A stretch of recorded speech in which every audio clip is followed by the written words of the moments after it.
বন্ধুরা আপনারা দেখছেন এটা ফলসা গাছ। ফলসা গাছ অনেকের বাড়িতে থাকে, অনেকে পছন্দ করে, এখন প্রায় বিলুপ্তির পথে চলে এসছে।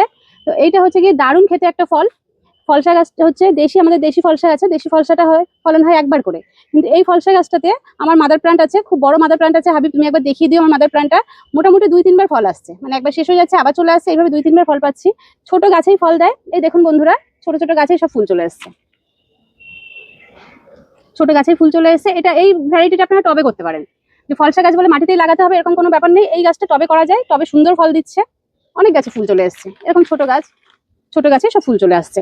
তো এই ভ্যারাইটি টবে করা সম্ভব এবং সাইজও বড় হয়। দেশি ফলসাগুলো সাইজ ছোট হয়, এটা সাইজটাও বড় হয়। তো এই ফলসা গাছ নিশা নার্সারিতে আপনার অ্যাভেলেবেল পেয়ে যাবেন, প্রচুর আছে কালেকশন। আপনার নিশা নার্সারিতে কন্ট্যাক্ট করে চলে আসবেন। এই গাছ হচ্ছে কি আমাদের কাছে এখন অ্যাভেলেবেল আছে। এই গাছ হচ্ছে ছোট বড় বিভিন্ন ধরনের চারা আছে, 50 টাকা থেকে 100 টাকার মধ্যে পেয়ে যাবেন। যতটা চাই ততটাই আমরা দিতে পারবো, অসুবিধা নেই। প্রচুর আছে। আর আমাদের নার্সারিতে শুধুমাত্র ফলসা গাছ না, সব রকমের ফলের গাছ পেয়ে যাবেন।